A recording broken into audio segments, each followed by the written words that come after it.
नमस्कार, कावेरीज किचनमध्ये आज मी बनवणार आहे शेंगदाणा कूट व गुळाची चिक्की।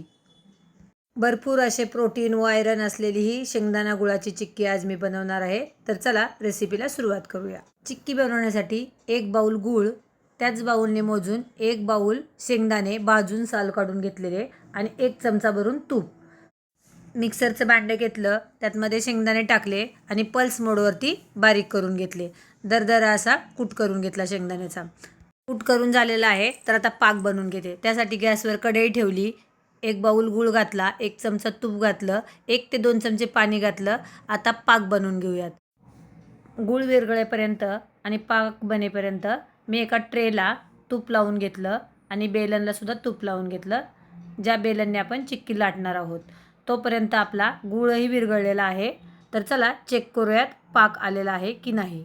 तर एक प्लेट घेतली, त्यातमध्ये थोडंसं पाणी घेतलं, 2 ते 3 थेंब चासणीचे टाकले आणि गोळी आली का ते पाहिलं। तर तुम्ही पाहिलंत गोळी तयार झालेली आहे, तर आपला पाक आलेला आहे।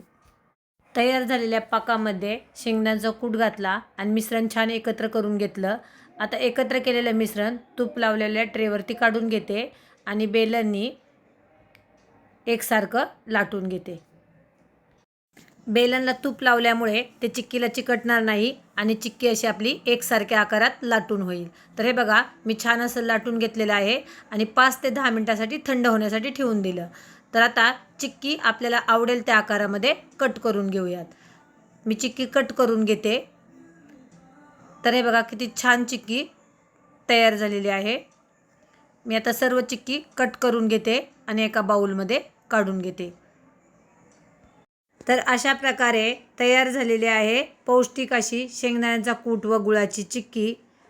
ही चिक्की आपण उपासाला सुद्धा खाऊ शकतो आणि लहान मुलांना सुद्धा देऊ शकतो, कारण ही चिक्की खूप प्रोटीन आणि आयरननी भरलेली आहे। कारण शेंगदाण्यामध्ये खूप सारं प्रोटीन असतं, गुळामध्ये खूप सारं आयरन असतं, म्हणूनच ही खूप ताकदवर्धक अशी शेंगदाणा गुळाची चिक्की। तुम्ही सुद्धा आवडली असेल तर नक्कीच घरी ट्राय करा। खूप कमी साहित्यात बनणारी आहे आणि रेसिपीसुद्धा खूप सोपी आहे। जर तुम्हाला ही कावेरीज किचनमध्ये बनवलेली शेंगदाणा गुळाची चिक्की आवडली असेल तर रेसिपीला लाईक करा, शेअर करा आणि सबस्क्राईब करायला विसरू नका। व्हिडिओ पाहिल्याबद्दल धन्यवाद।